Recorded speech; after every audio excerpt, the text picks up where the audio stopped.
আপনি কোনো ব্যাংকের চেয়ারম্যান এমডি তাদের ব্যাপারে সবাই জানে যে এখানে লুটপাট হয়েছে, টাকা নষ্ট হয়েছে, কিন্তু মানে এদেরকে ধরা হচ্ছে না, এদের বিচার হচ্ছে না। বিচার না হওয়ার ফলে দুর্নীতির বিস্তৃতি আরও ঘটছে, আরও বড় হচ্ছে। এই জায়গাটাকে আমার মনে হয় এই জায়গাটাকে অ্যাড্রেস করতে হবে। এবং এই যে ক্যাসিনোর মধ্য দিয়ে রাজনৈতিক ক্ষমতার কি অপব্যবহার আমরা দেখেছি, যে রাজনৈতিক বড় পদ পদবি নিয়ে ক্যাসিনোর মাধ্যমে টাকা দেশের বাইরে নিয়ে যাওয়া, দেশের মধ্যে লুটপাট করা, এইগুলি হয়েছে। এইগুলিও ছিল গত বছরের একটা মানে উল্লেখযোগ্য ঘটনা। কিন্তু এটাকে মানে রোধ করা যাচ্ছে না, সমূলে উৎপাটন করা যাচ্ছে না, কিন্তু এখানে তো হাত দেওয়া হয়েছে। এই সমস্যাগুলি মানুষ জানতো না, এগুলিকে জানান দেওয়া হয়েছে।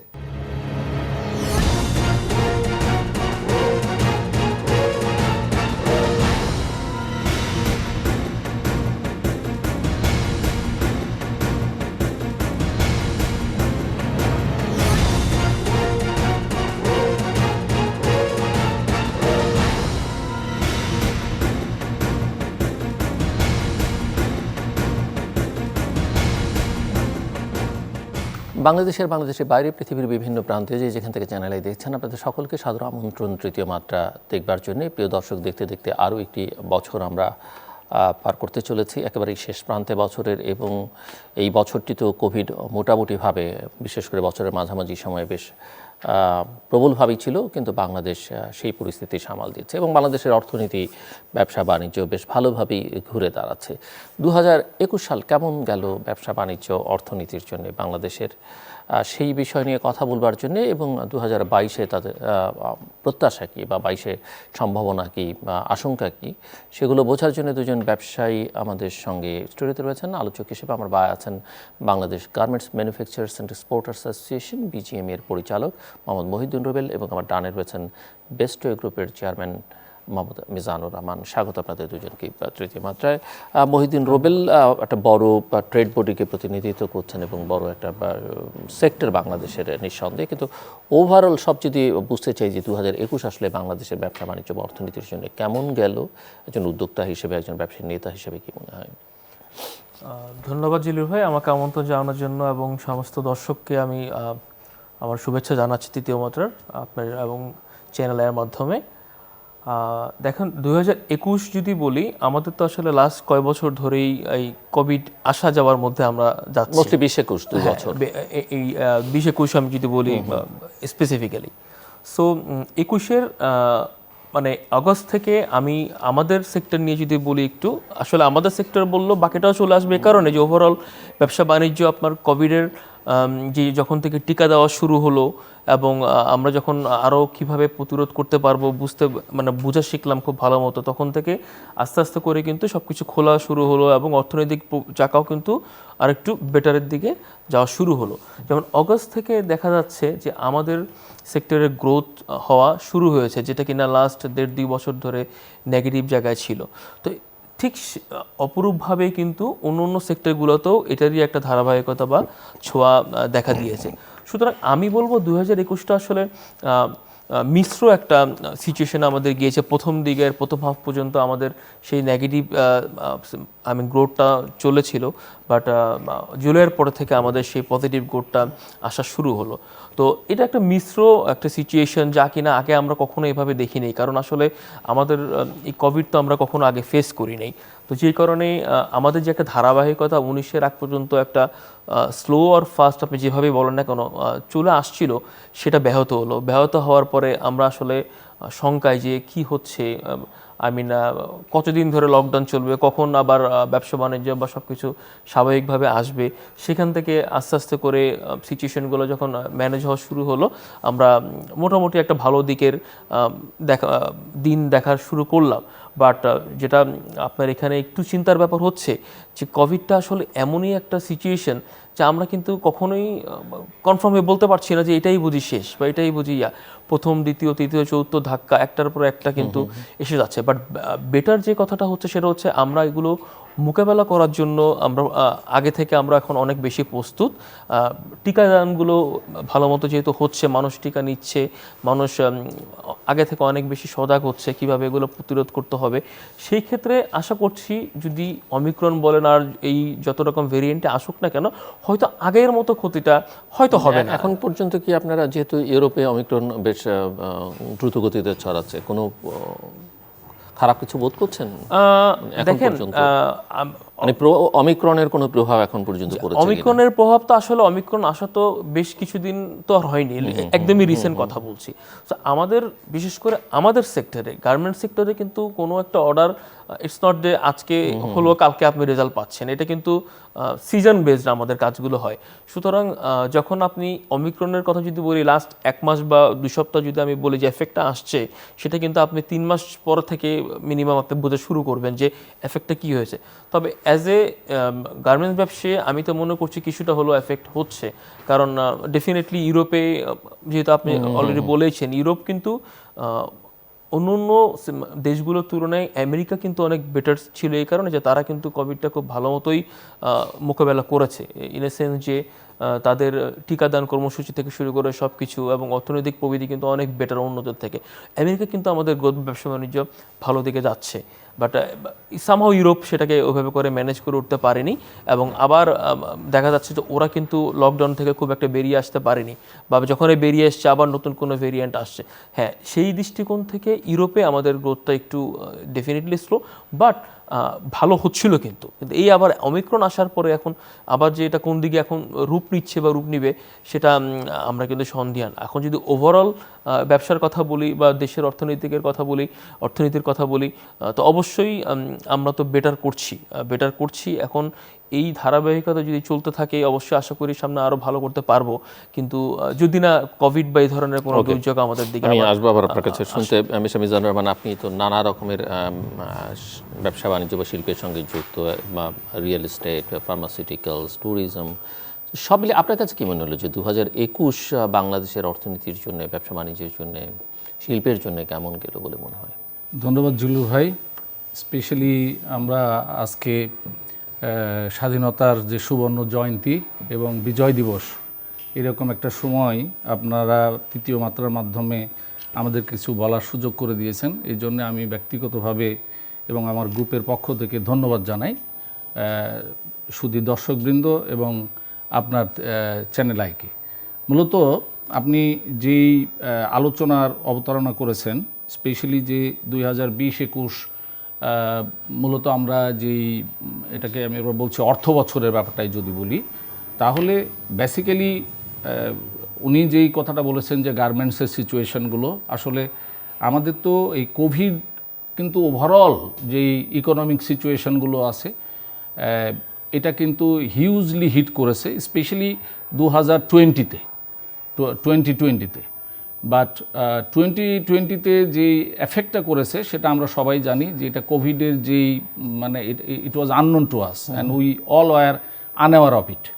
আর আলহামদুলিল্লাহ আমি মনে করি যে এইখানে আপনার যেই গ্লোবাল সায়েন্স মানে ওয়ার্ল্ড হেলথ অর্গানাইজেশন থেকে শুরু করে আমাদের দেশীয় যারা সায়েন্টিস্টরা আছেন, তারা এটাকে আইডেন্টিফাই করেছে এবং আমাদের দেশের জনগণও কিন্তু এটাকে আইডেন্টিফাই করতে পেরেছে মূলত, যে এইটা আসলে প্রোটেক্ট করার জন্য আমাদের কী করতে হবে। ফলশ্রুতিতে আমাদের কি হয়েছে, আমাদের এখানে একটা ডাইনামিক্স আমরা দেখি যে যারা এই কোভিডটাকে নিয়ন্ত্রণ করতে পেরেছে অলমোস্ট 100%, তাদের ইকোনমিক সিচুয়েশনটা কিন্তু ইনক্রিজিং, লাইক ইউএসএ, মানে ওদের 70-80% কাভারেজ আছে। আপনার আমি বলছি যে ভ্যাকসিনেশন জ্যাবগুলো যেভাবে তারা নিয়েছে, কিন্তু ইউরোপে মিসম্যানেজমেন্টের কারণে ওইখানে কিন্তু আপনার ধরেন এখনও একটা হেফাজত সিচুয়েশন। আর ঠিক আমাদের কিন্তু যে আমি যে ব্যবসাগুলো করি, স্পেশালি আপনার ধরেন রিয়েল এস্টেট, এতটা ইফেক্টিভ না মানে যে বাইরের ইয়েটার সাথে, বাট একটা ইনকাম গ্রুপ তো থাকেই। মূলত ধরেন যারা গার্মেন্টস ব্যবসা করে বা এটার সাথে জড়িত আছে, যারা পয়সা ইনকাম করতে পারে, তারাই তো আবার রিয়েল এস্টেটে ইনভেস্ট করতে পারে। মূলত এই 2020-তে যে সিচুয়েশনটা তৈরি হয়েছিল, সরকার কিন্তু কিছু সুন্দর পলিসি নিয়েছে গত এই আপনার বাজেট ইয়ারে। সেটা হলো যে সরকার করছে কি, যে এখানে আনট্যাক্সড মানি রিয়েল এস্টেটে আপনার ইন করা যাবে, এরকম একটা অবস্থায় প্রায় আমাদের জানা মতে প্রায় ৩,২০০ কোটি টাকা এখানে ইনভেস্টমেন্ট হয়েছে সোফার, আমি ইনফরমেশনটা জানি।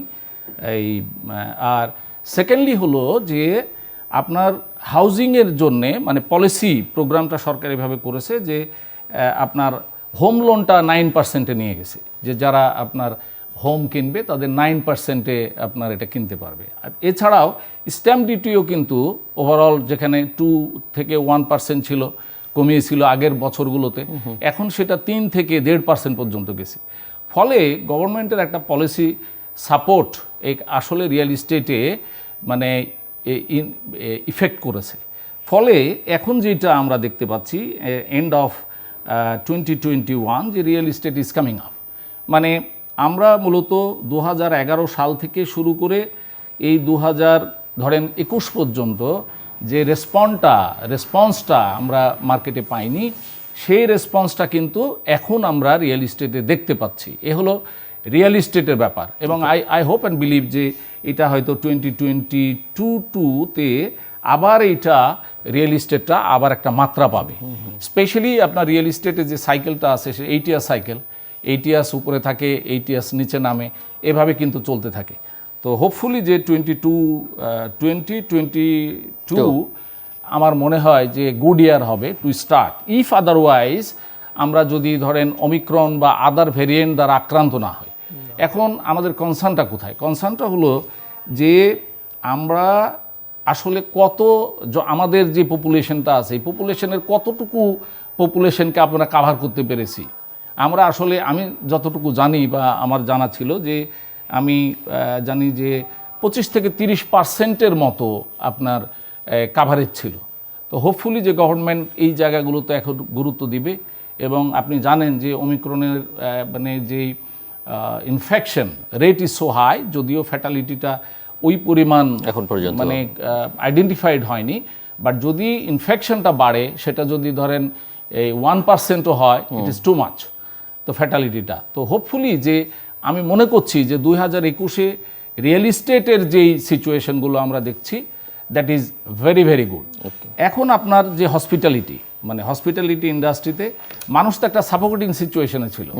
এটা যে একটা কন্টিনিউয়াস, আমরা ধরেন আমার রিসোর্ট আছে, আমরা হোটেলও করছি, ঠিক বড় হোটেলগুলো মানে স্টার হোটেলগুলো সাফার করছে, যাদের আসলে কাস্টমার বেসটা হলো বাইরে থেকে যারা ভিজিটর আসে। বাট যারা লোকাল মানে ইয়েরা আছে, মানে পর্যটকরা আছে, সেই পর্যটকের জন্য ছোটোখাটো রিসর্ট, যেগুলো মূলত আপনার ধরেন আপনি যদি হসপিটালিটি ইন্ডাস্ট্রির ওভারঅল সাইজের কথাটা বলেন, সেই জায়গায় হয়তো লেস দেন 1% কন্ট্রিবিউট করে, হ্যাঁ, মানে 1%। তো সেই জায়গাটাতে লোকাল কাস্টমারটা নিয়ে ভালোই আছে আর কি। এটা বলতেই হবে যে আমরা ওই জায়গাগুলোতে একটা ভালো ফিডব্যাক আপাতত পাচ্ছি। আর মেডিসিনের যে ব্যাপারটা আপনি জানেন যে এটা তো প্রচণ্ড পরিমাণ প্রসপেক্ট আছে, but we needed to have A lot of research and investment.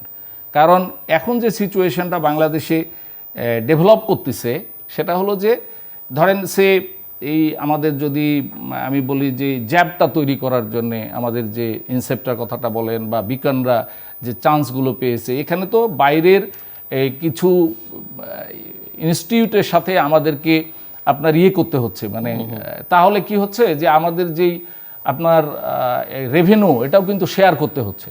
তাহলে আমার মনে হয় যে এখানে যদি ওয়ার্ল্ডে, যেহেতু এটা একটা প্যান্ডেমিক ঘোষণা করা হয়েছে এবং এটা একটা গ্লোবাল প্রবলেম হয়েছে, তো এই জায়গাগুলো একটু রিলাক্টেন্ট করা উচিত। মানে আমার মনে হয় যে এখানে যে ব্র্যান্ড লয়্যালটির জন্য যে পেমেন্ট বা আদারওয়াইজ যেগুলো আছে, সেগুলোকে যদি আমরা নেগোশিয়েট করতে পারি, করে যদি এটাকে মানে আমরা আমাদের দেশের যেই ইন্ডাস্ট্রিগুলো আছে সেগুলোকে যদি আমরা ভাগ করে দিতে পারি তাদের according to their ability, hopefully যে আপনার মানে pharmaceutical is going to B the second largest industry shall be contributing to the economy after garments.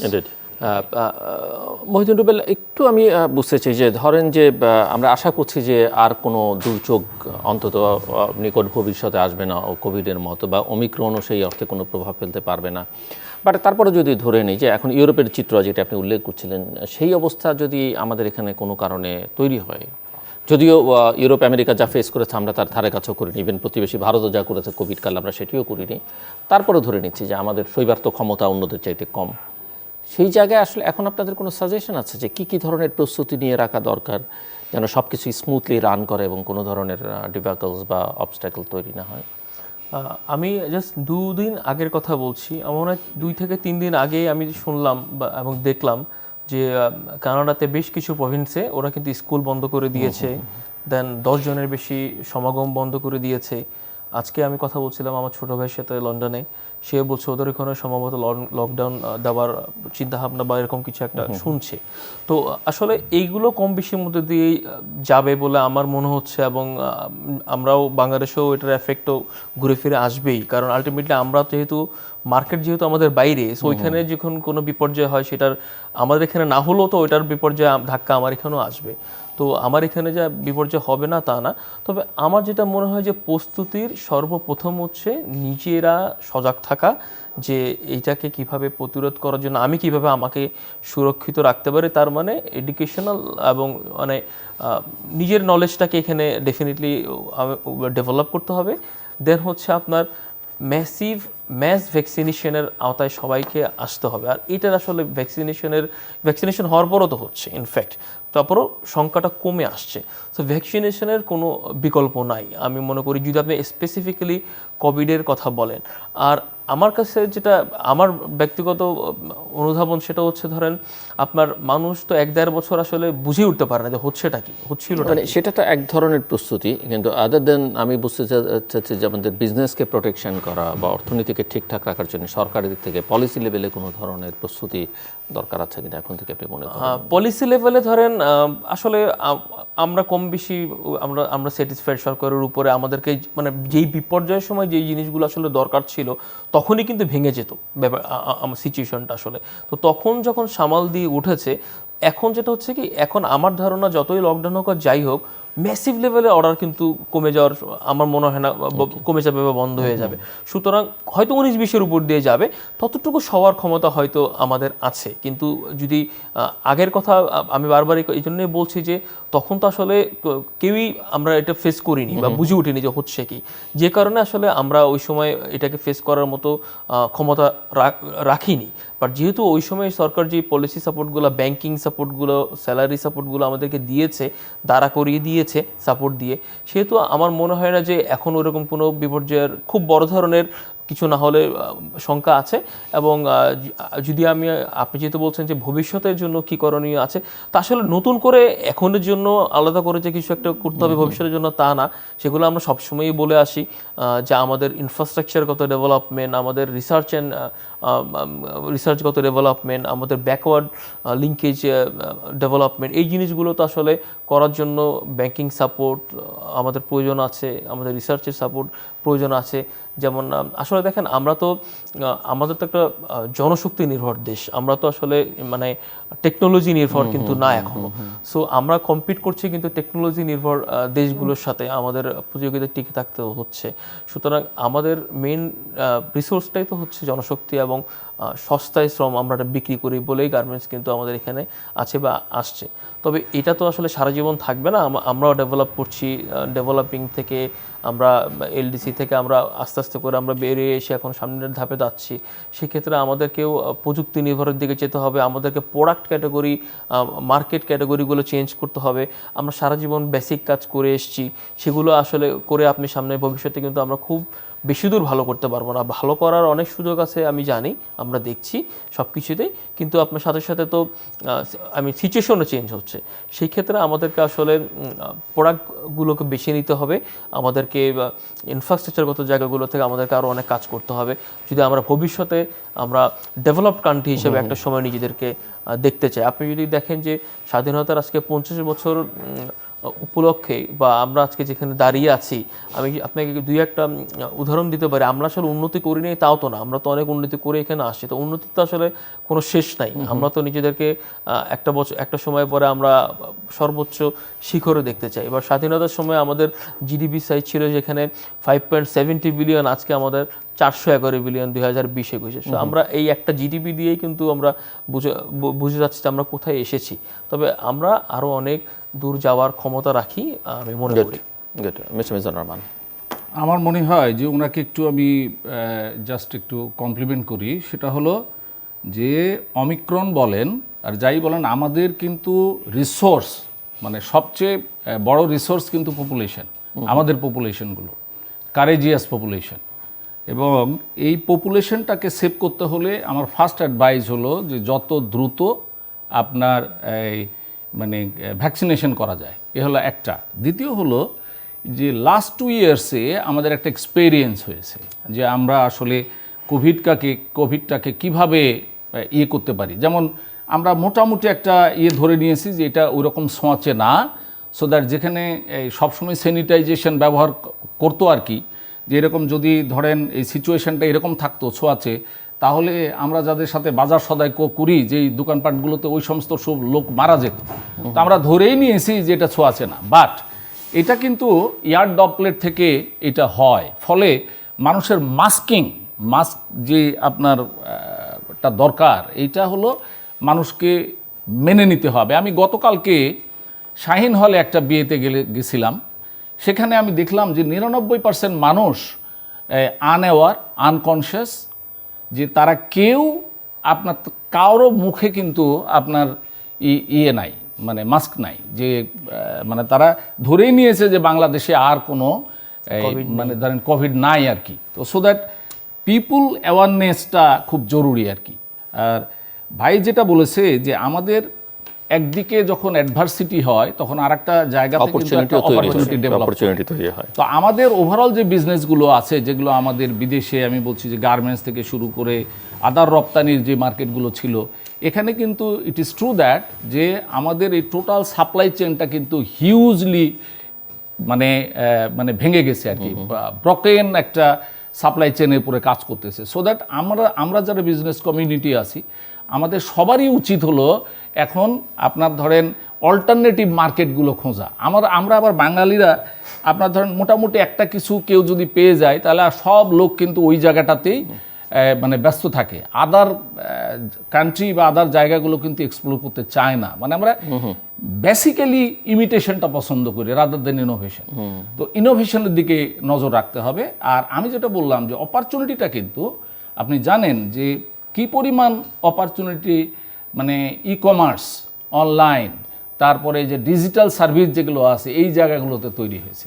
মূলত এই কোভিডটা আমাদের অন্যান্য বিজনেসে যে পরিমাণ এফেক্ট করেছে, এবং আমরা কিন্তু একটা বড় অপরচুনিটি কিন্তু আমরা তৈরি করতে পেরেছি, মানে ডিজিটাল যেই মানে ডিজিটালাইজেশনের আপনার যেই সফটওয়্যার বলেন, হার্ডওয়্যার বলেন, অনলাইন বলেন, ই কমার্স বলেন, এখানে এই মার্কেট সাইজ কিন্তু এখন প্রায় $4.5 বিলিয়ন।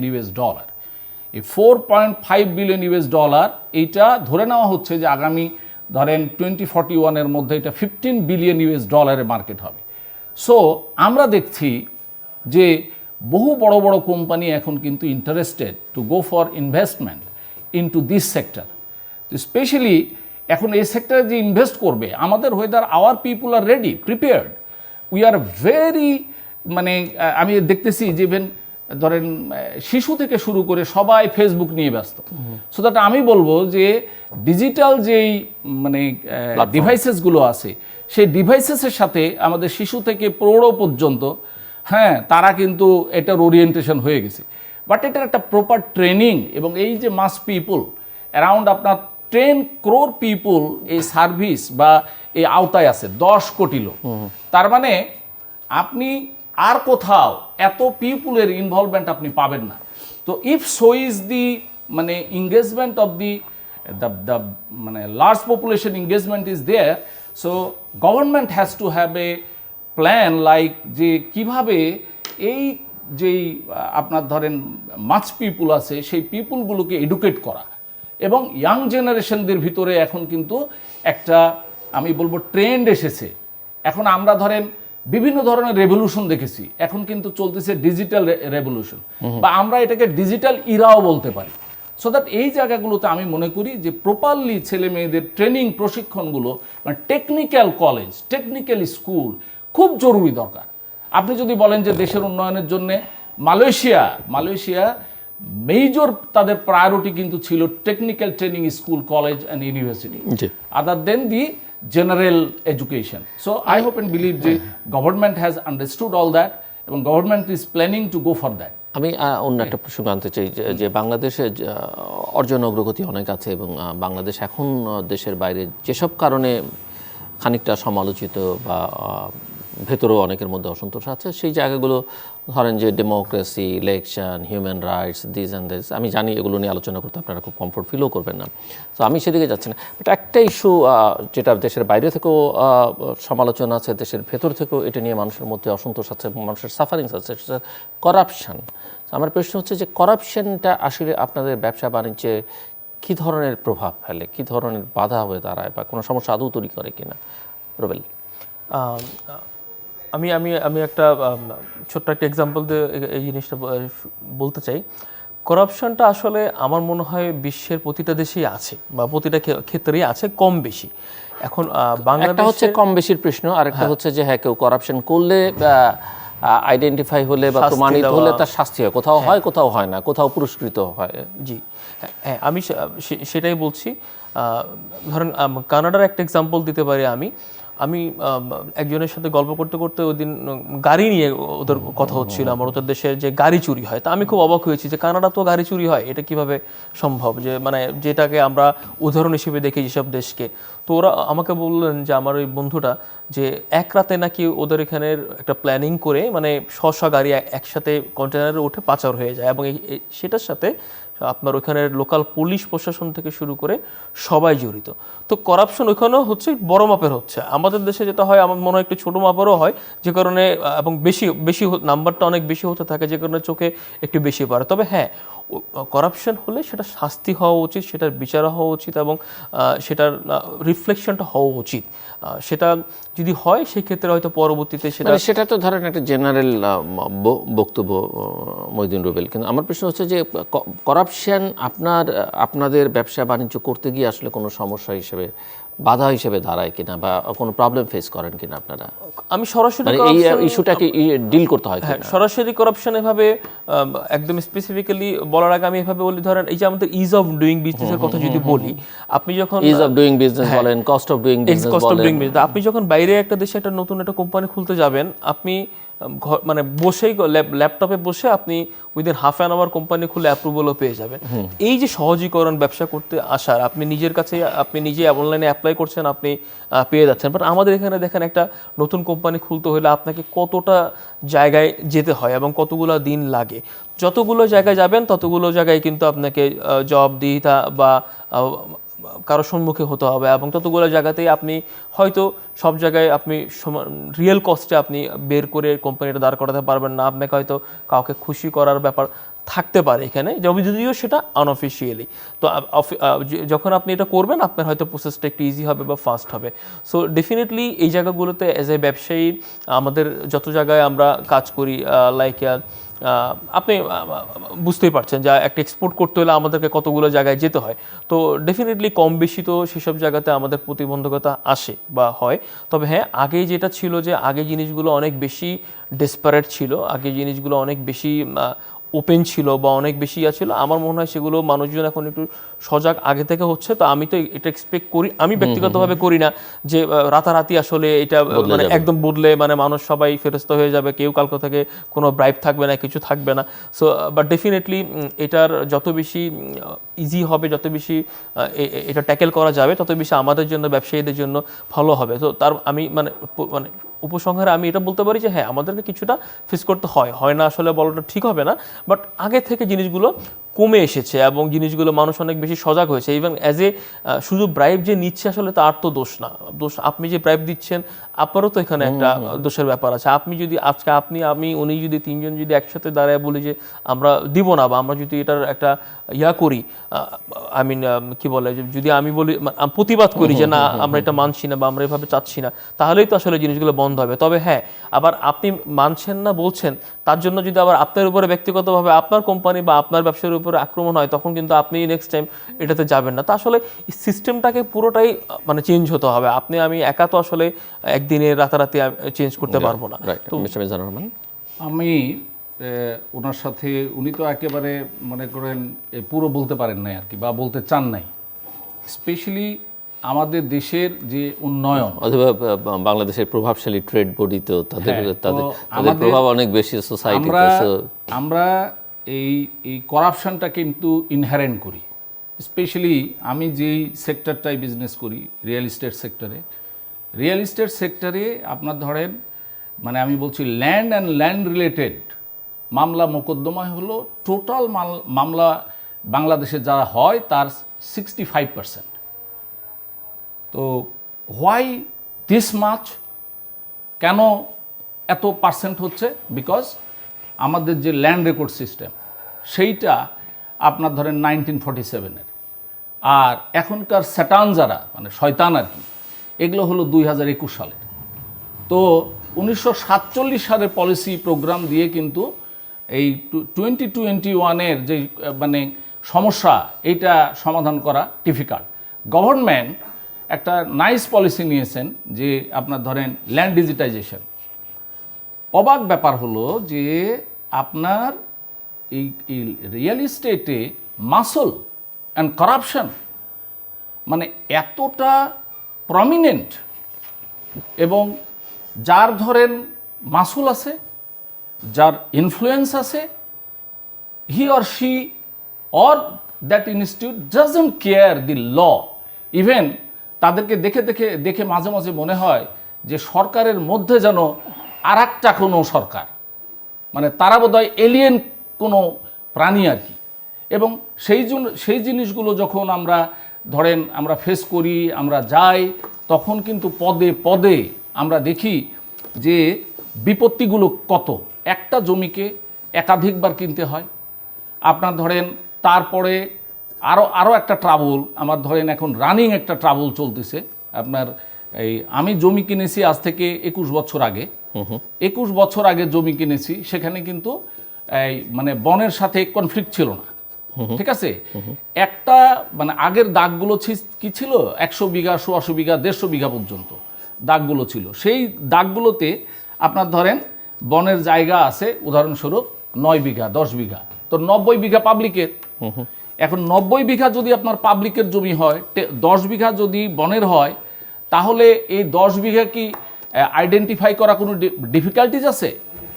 ওই 10 বিঘা জায়গাকে আইডেন্টিফাই করে আলাদা করবে না সিস্টেম। আমি বলছি যে system and the people behind the system, কারণ তাদের যে ভেস্টেড ইন্টারেস্টগুলো আছে সেই ইন্টারেস্টগুলো যাতে, তখন তো আর এগুলো আনকেয়ার থাকবে, কেয়ারফুল মানে হবে না।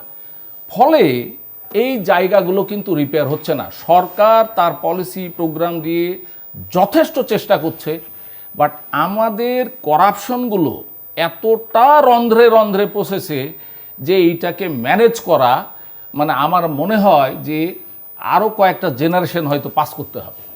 এটা আমি একেবারে ধরেন আমি ভিতর থেকে বলতে পারি। আর আমরা we are the free of corruptions, এবং আমরা এমন ব্যবসায়িক এমন একটা জায়গাতে ব্যবসা করতে করতে করতে করতে এমন একটা জায়গায় যাই যেখানে আমরাও ফোর্সড হই আমাদেরকে বাঁচানোর জন্যে কিছু কিছু করাপশন এন্টারটেইন করতে।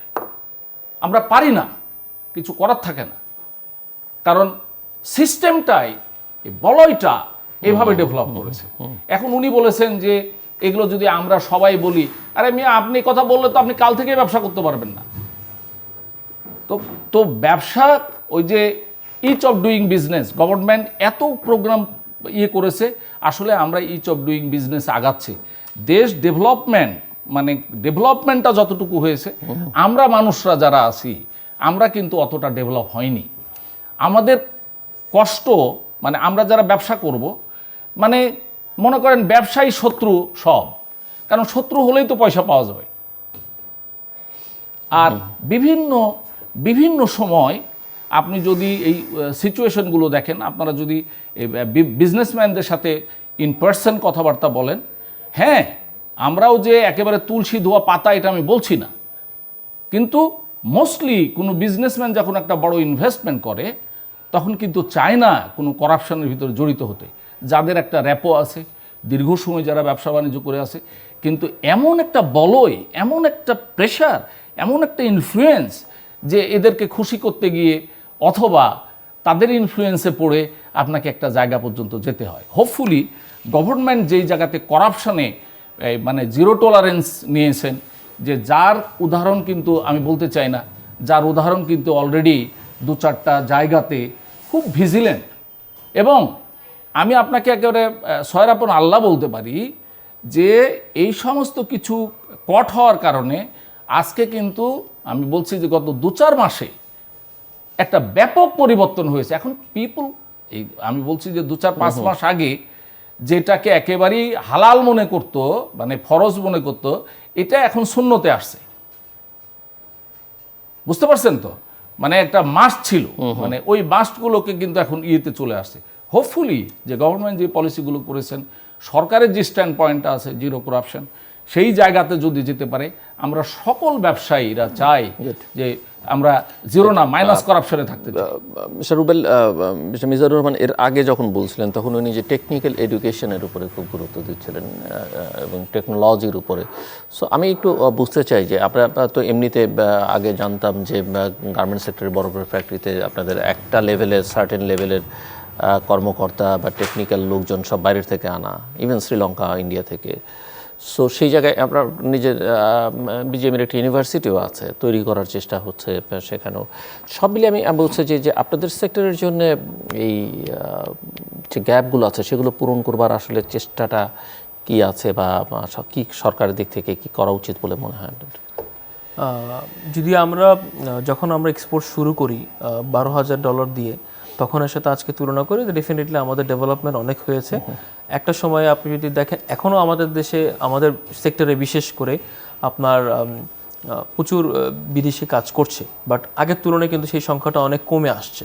কারণ আমাদের এই টেকনিক্যাল নলেজগুলো আমাদের ছিল না, যেটা ডেফিনেটলি আমাদের এই বাইরের থেকে আমাদেরকে এনে একসময় ফিলিপিনো, শ্রীলঙ্কান, ইন্ডিয়ান এরকম বাইরে থেকে টেকনিক্যাল লোক এনে পূরণ করতে হতো।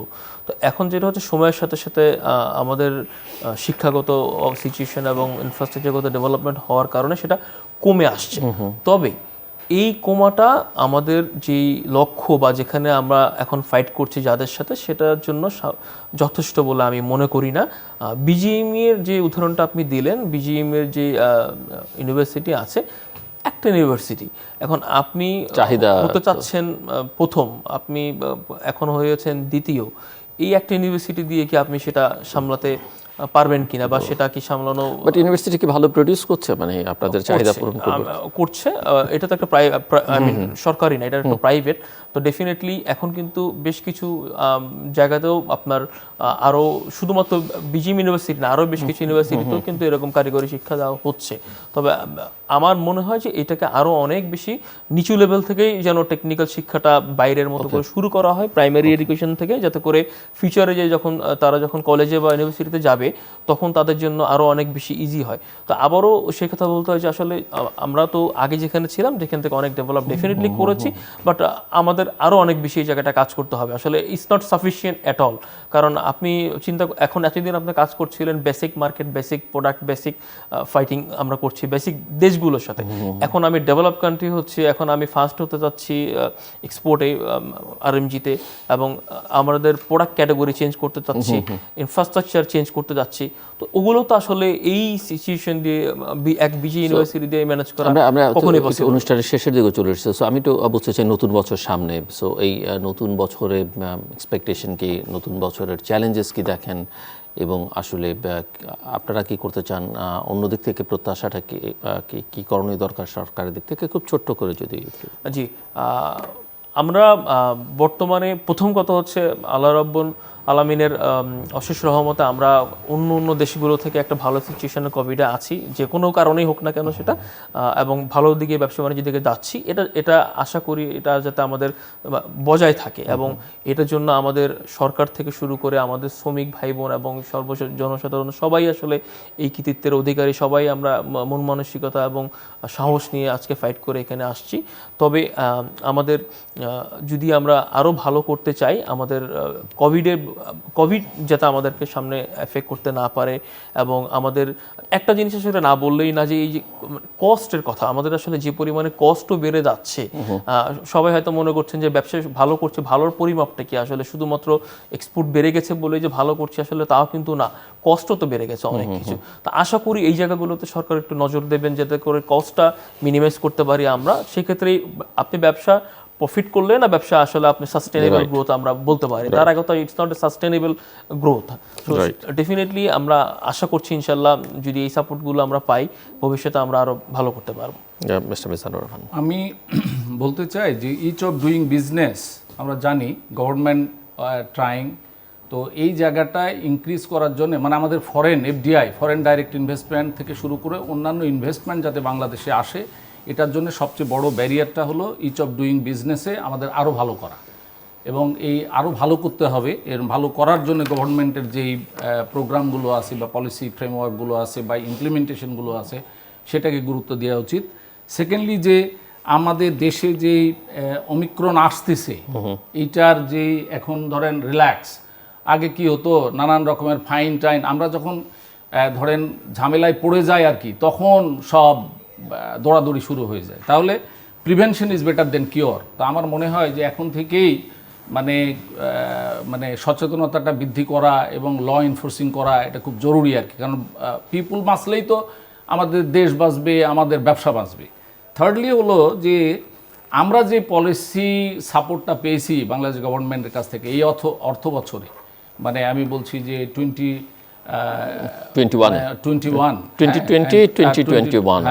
তো এইটাতে যে পলিসি সাপোর্টটা পেয়েছি সেটা যদি মানে কন্টিনিউ করে, তাহলে বিজনেসটা ইনশাল্লাহ ঘুরে দাঁড়াবে।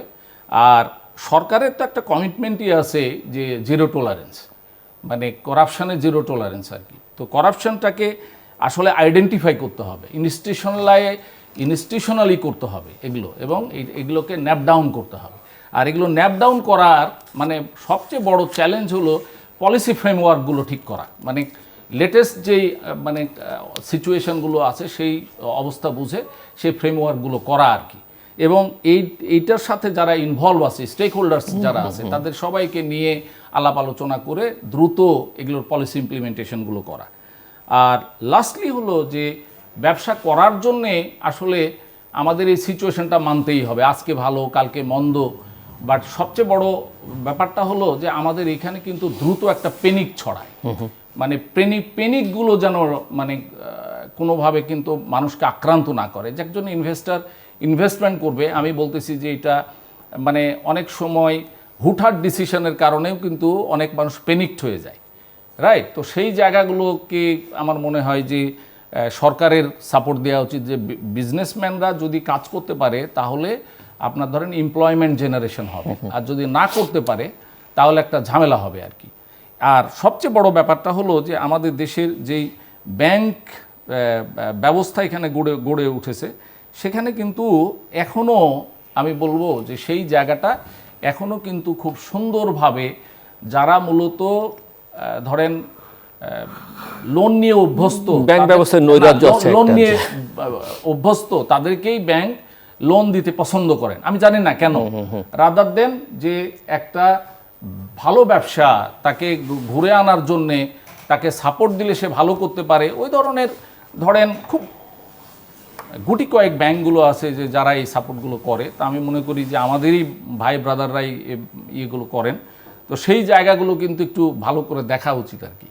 আর সর্বোপরি আমাদেরকে ভালো হয়ে যেতে হবে, দেশের মঙ্গল চাইলে তো আমাদেরকে আগে ভালো হতে হবে, এবং আমরা চাইবো যে দেশের উন্নয়নের জন্য আমরা সবাই সৎ এবং নিষ্ঠার সাথে, সততা এবং নিষ্ঠার সাথে আমরা দেশের জন্য কাজ করব।